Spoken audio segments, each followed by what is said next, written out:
അസ്സലാമു അലൈക്കും വറഹ്മത്തുള്ളാഹി വബറകാതുഹു. ഹദീസ് ക്ലാസ് 1180.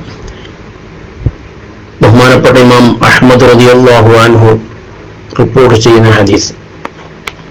عن عبد الله بن عمرو رضي الله عنه قال عبد الله بن عمرو رضي الله عنه നിന്ന് നിവേദനം അവിടുന്ന് പറഞ്ഞു, قال النبي صلى الله عليه وسلم, ഹബീബ് സല്ലല്ലാഹു അലൈഹി വസല്ലം തങ്ങൾ പറഞ്ഞിരിക്കുന്നു, الصيام والقرآن يشفعان للعبد. നോമ്പും വിശുദ്ധ ഖുർആനും അടിമക്ക് വേണ്ടി ശുപാർശ ചെയ്യും. നോമ്പും ഖുർആനും അടിമക്ക് വേണ്ടി ശഫാഅത്ത് ചെയ്യും, റെക്കമെൻഡ് ചെയ്യും. യഖൂലു സിയാമു, നോമ്പ് പറയും, ഐ റബ്ബി, ഏ റബ്ബേ, ഇന്നി മനഅതുഹു ത്വആമ വശഹവാത്ത്, നിശ്ചയമായും ഞാൻ അവനെ തടഞ്ഞു നിർത്തിയിട്ടുണ്ട്.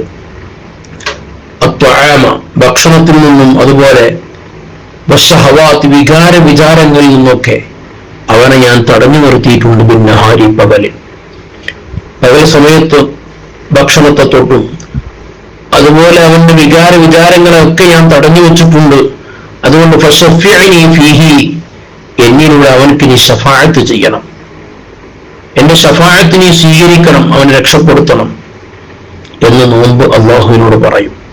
വയഖൂലുൽ ഖുർആൻ, വിശുദ്ധ ഖുർആൻ പറയും, റബ്ബേ മനഅതുഹു നൗമ ബില്ലൈൽ, അവനെ ഞാൻ ഒരുപാട് ഉറക്കം ഒഴിപ്പിച്ചിട്ടുണ്ട്.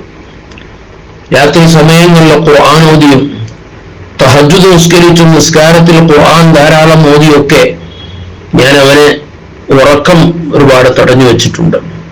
അതുകൊണ്ട് ഫശഫിഅനി ഫീഹി, എന്നിലൂടെ അവനക്ക് നീ ശഫാഅത്ത് ചെയ്യണം, എന്റെ ശഫാഅത്ത് നീ സ്വീകരിക്കണം എന്ന് നോമ്പും ഖുർആനും അള്ളാഹുവിനോട് പറയും. അവന് വേണ്ടി, അടിമക്ക് വേണ്ടി ശഫാഅത്ത് ചെയ്യും. ഫയശ്ഫഅനി, അപ്പൊ അല്ലാഹു തആല രണ്ടുപേരുടെയും ശഫാഅത്ത് അള്ളാഹു സ്വീകരിക്കും, അവനെ രക്ഷപ്പെടുത്തും. ശുദ്ധ റമളാൻ നോമ്പിന്റെ മാസമാണ്, അതുപോലെ ഖുർആനിന്റെ മാസമാണ്. കൃത്യമായ രൂപത്തിൽ, അള്ളാഹു പൊരുത്തപ്പെടുന്ന രൂപത്തിൽ നോമ്പെടുക്കുകയും ഖുർആൻ ധാരാളം ഓതുകയും ചെയ്ത് ഈ മാസത്തെ ഇബാദത്തുകളെ കൊണ്ട് ധന്യമാക്കണം. അല്ലാഹു തആല തൗഫീഖ് നൽകുമാറാവട്ടെ. ആമീൻ യാ റബ്ബൽ ആലമീൻ. അസ്സലാമു അലൈക്കും വറഹ്മത്തുള്ളാഹി.